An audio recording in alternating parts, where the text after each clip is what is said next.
Salut à tous, on se retrouve aujourd'hui pour parler du Paris Saint-Germain ce samedi 2 septembre et on commence tout d'abord avec le Mercato qui est officiellement terminé. Pour le PSG, on va revenir sur cette journée complètement folle. Hier, ça fait la une du journal L'Équipe, jour de fou, surtout par rapport à Randal Kolo Muani. Donc c'était fou hier ce qui se passait. Donc un coup, il venait, une heure après, il venait plus, une heure après, il revenait. Donc voilà, c'était complètement fou et à la fin du compte, et ça bien sûr c'est la très bonne nouvelle, Kolo Muani a bien signé du côté du PSG. Donc le communiqué officiel de la part du Paris Saint-Germain. Donc le Paris Saint-Germain est heureux d'annoncer la signature de Randal Kolo Muani, l'attaquant français, portera le numéro 23 du côté du PSG. Donc il s'est engagé pour les 5 prochaines années avec le club jusqu'au 30 juin 2028. Et voilà, Randal Kolo Muani c'est fait. Nouveau joueur du PSG, donc prix du transfert, parce que ça aussi c'était quelque chose qu'on voulait vraiment savoir. Donc normalement, ça devrait être un transfert à 90 millions d'euros. Donc 75 millions d'euros plus 15 millions de bonus qui monte à plus de 90 millions d'euros. Tout simplement le transfert de Kolo Muani du côté du PSG. Donc tout d'abord, on lui souhaite la bienvenue à cet attaquant international français. Il joue en équipe de France, Randal Kolo Muani, qui débarque du côté de Paris. Voilà quelques photos qu'il a pu faire hier et ses premiers mots en tant que nouveau joueur du PSG. Cela fait très plaisir de revenir aux sources. J'ai été attiré par le projet du club. Maintenant, j'ai hâte de me mettre au travail et de jouer enfin sous ses couleurs. Il dit enfin parce que depuis longtemps, il voulait jouer du côté du Paris Saint-Germain. Randal Kolo Muani, un petit rappel de ses stats saison dernière du côté de Francfort. Donc il a joué 49 matchs, une grosse année. Vraiment, il n'a pas été beaucoup blessé, donc tant mieux. Et surtout beaucoup de matchs joués et 24 buts et 14 passes D.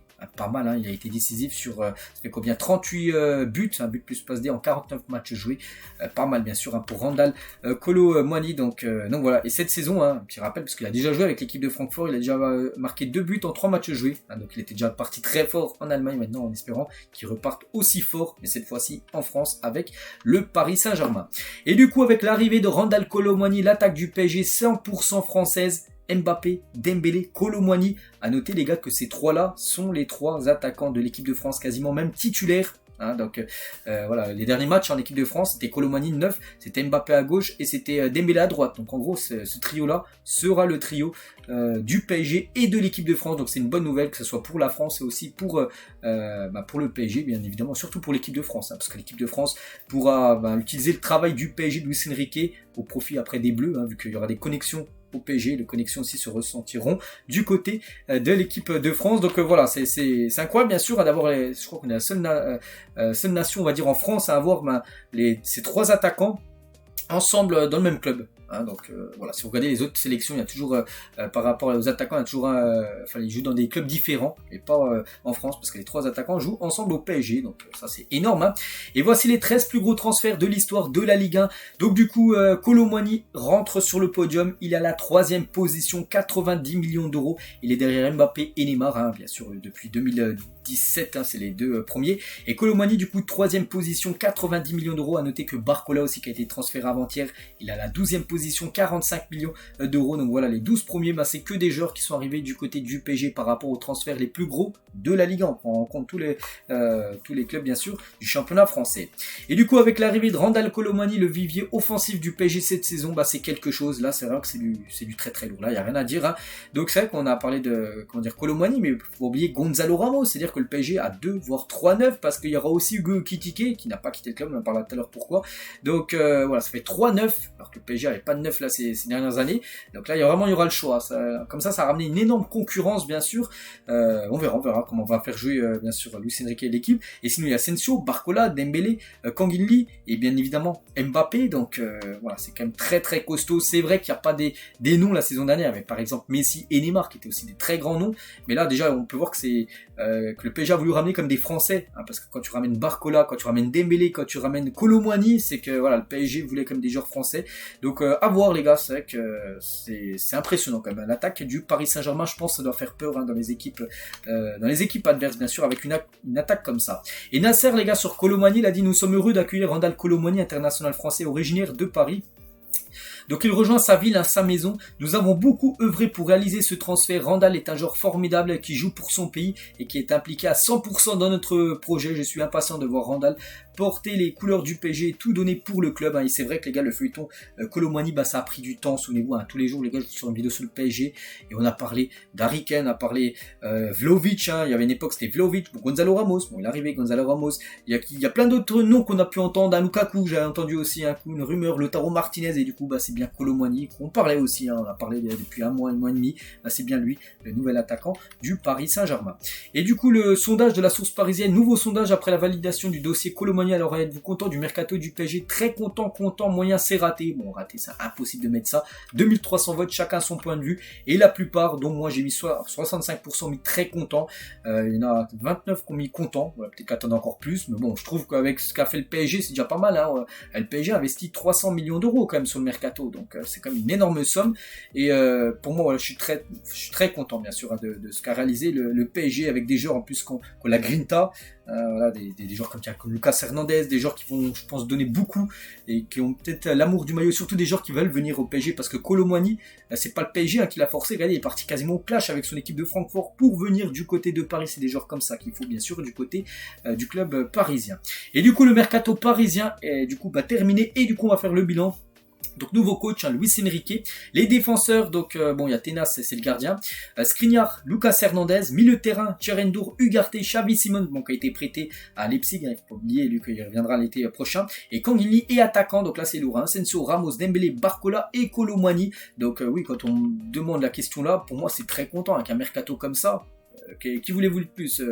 C'est vrai qu'il aurait pu avoir Harry Kane, qui aurait pu être aussi une grosse cible, mais bon, avec Kolo Muani et Gonzalo Ramos, je pense là que le PSG a fait plaisir à ses supporters et je pense que ça va bien fonctionner, bien sûr, pour cette nouvelle saison.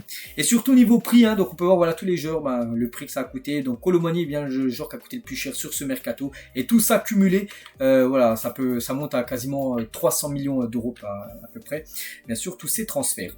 Du coup, Hugo Ekitike, donc on pensait avec l'arrivée de Gonzalo Ramos et l'arrivée de Kolo Muani, maintenant c'est fait que lui il a peut-être quitté le club, du coup il va rester au PSG. Paris qui voulait une vente a refusé 2 offres de prêt de Crystal Palace et West Ham, parce que Palace et West Ham le voulaient en prêt avec peut-être une option d'achat, mais le PSG voulait le vendre, il voulait du cash, le PSG, ça n'a pas pu, il n'y a pas eu d'accord, et du coup il reste au Paris Saint-Germain. Donc lui d'être meilleur que Kolo Muani et Gonzalo Ramos pour avoir du temps de jeu, ça va être compliqué pour Hugo Ekitike cette saison. Officiel concernant les départs, Juan Bernat est prêté par le PSG à Benfica. Ce qui est bien aussi, c'est que le PSG a su vendre, ils ont su acheter Kolo Muani, ils ont su aussi vendre des joueurs qui voulaient vendre hier. Par exemple Bernat, il est parti en prêt, mais bon, voilà, comme ça le PSG ne paiera plus son salaire. On lui souhaite bonne chance bien sûr à Juan Bernat, parce qu'il a toujours tout donné au PSG. Bonne chance à lui du côté du Portugal. Bonne chance aussi au jeune Ismaël Garbi, qui est prêté une saison par le PSG à Lausanne en Suisse, où il aura beaucoup plus de temps de jeu pour qu'il puisse progresser. Bonne chance aussi à Timothée Pembele, donc lui pas de prêt, c'est un transfert définitif, voilà. Il rejoint pour les 5 prochaines saisons l'équipe de Sunderland, une équipe de 2e division anglaise. Bonne chance au jeune Timothée Pembele qui est sorti bien sûr du centre de formation du Paris Saint-Germain. Konrad Dagba lui aussi, il part en prêt, il rejoint l'AG Auxerre en prêt pour une saison. On lui souhaite bien sûr bonne chance du côté de la Ligue 2.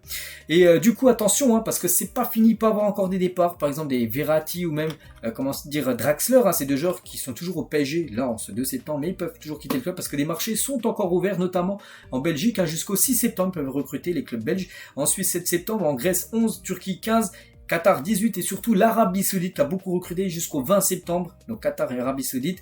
Donc voilà, il y a des joueurs parisiens, Draxler, ça peut être Marco Verratti qui peuvent quitter le PSG jusqu'à ces dates où pour eux ça sera la fermeture du mercato. Voilà pour ces dates là fixées. Et concernant Draxler et Verratti qui devraient normalement en quitter le club, peut-être soit aller au Qatar, Qatar pour Verratti et Arabie Saoudite peut-être pour Draxler, donc ça pourrait apporter 65 millions d'euros au PSG, ce serait bien sûr une grosse rentrée d'argent. Et aussi un joueur, Wijnaldum Al Ettifaq, parce que ça peut se faire aujourd'hui, ce que je dis jusqu'au 20 septembre, le championnat saoudien, le mercato, donc Erwigo, donc il devrait le PSG devrait le vendre 8 millions d'euros, n'oubliez pas qu'il est arrivé pour 0 euros. Il est arrivé libre en provenance de Liverpool pour être vendu 8 millions d'euros, Wijnaldum, donc ça pourrait être officiel là dans le week-end. La dernière story Instagram de Kylian Mbappé, donc le feuilleton aussi Mbappé. c'est fini les gars, voilà, c'est clôturé. Maintenant on sait que à 100%. Donc moi vraiment au début de mercato les gars, je pensais vraiment qu'il allait quitter le PSG avec tout ce qui s'est passé.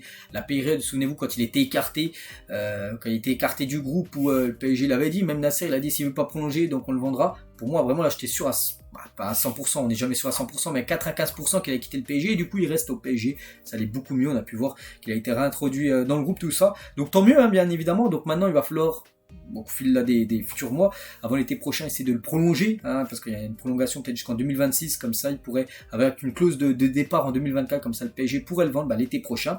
Donc voilà, une chose qui est sûre, c'est qu'il restera bien au PSG, et on peut voir la dernière story qu'il a mis, Ismaël est en train de rigoler, le ballon et cœur, peut-être il est peut-être satisfait, surtout aussi du mercato, avec son copain Dembélé, et son copain aussi Colomani, qui a débarqué du côté du PSG. Je pense que Mbappé, les gars, il doit être très très content, bien sûr, du mercato fait par les dirigeants parisiens. Et PSG Community, donc vous savez ce Twitter qu'avait relayé le 22 juin dernier que Mbappé s'était fait, il s'était mis d'accord avec le Real Madrid pour un transfert à 200 millions d'euros plus 50 millions de bonus, ce qui faisait 250 millions d'euros. Donc du coup ça s'est pas fait. Du coup PSG Community a mis un tweet par rapport à ça. Donc ils ont dit le transfert n'a finalement pas eu lieu et Kylian Mbappé va donc poursuivre son aventure au Paris Saint-Germain. Donc ils disent concernant Mbappé, nous reconnaissons nous être trompés sur la finalité de la formation, et ce malgré une volonté sans faille chez PSG Community, tout ça. Donc voilà, ils sont trompés, c'est vrai. Ils auraient pu au moins s'excuser. Il n'y a pas eu un mot d'excuse, voilà, non, parce qu'ils ont quand même mis ça. Ils ont le relié tout le long, Même un coup, je me souviens, il y a à peu près 2-3 semaines, ils avaient mis oui, c'est sûr et certain, on reconfirme voilà, que Mbappé va bien quitter le Paris Saint-Germain avant le 1er septembre, tout ça. Ils ont dit ça tout au long de l'été, puis du coup non. Donc voilà.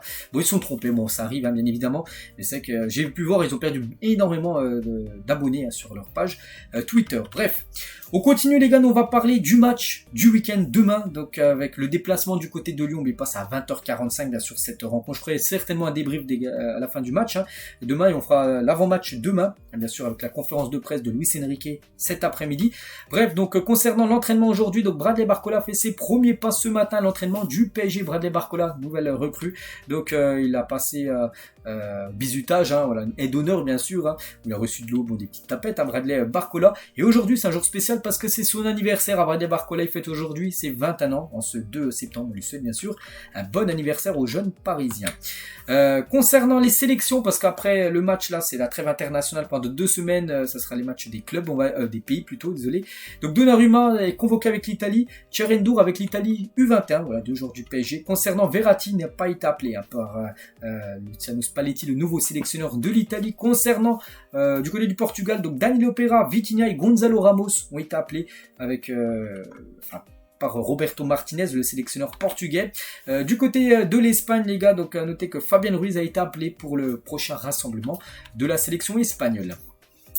Les dates aussi, la Ligue des Champions, on sait que le PSG dans le groupe, un groupe très compliqué, et on connaissait pas les dates, tout ça, les adversaires, ça a été dévoilé, samedi à midi. Et du coup, le Paris Saint-Germain recevra pour son premier match, ça sera PSG Dortmund le 19 septembre prochain, dans 17 jours, ça sera 21h, ça sera au Parc des Princes. Ensuite, un déplacement à Newcastle le 4 octobre à 21h. Ensuite, la réception de l'AC Milan. Donc le PSG recevra 2 fois sur ses 3 premiers matchs de Ligue des Champions. On peut voir les dates. Ensuite, déplacement à l'AC Milan. Ensuite, réception de Newcastle. Puis pour finir, un déplacement au Borussia Dortmund le 13 décembre prochain. Donc voilà, vous avez les dates et horaires. Ça sera toujours à 21h que le PSG jouera. Donc bien sûr, maintenant on a hâte bien sûr de voir cette LDC. Et on finit bien sûr avec le transfert du jour, Randal Colomani. Donc voilà, pour vous, moi j'ai donné, pour moi j'étais très content. Vous, qu'est-ce que vous en pensez tout simplement de ce mercato du PSG? Est-ce que vous êtes très content ou pas satisfait? Bon, je pense que tout le monde est au moins satisfait bien sûr de ce que le PSG a recruté. Donc voilà, n'hésitez pas à mettre en commentaire ce que vous pensez bien sûr de ce mercato parisien. Donc voilà ce qu'elle va dire aujourd'hui. J'ai pas mal d'infos aujourd'hui, en plus des très bonnes infos. J'espère que ça vous a plu. On se retrouve demain. Demain on fera l'avant-match de la rencontre contre Lyon, bien évidemment prévu demain soir 20h45. Allez, moi je vous souhaite un bon samedi et à demain.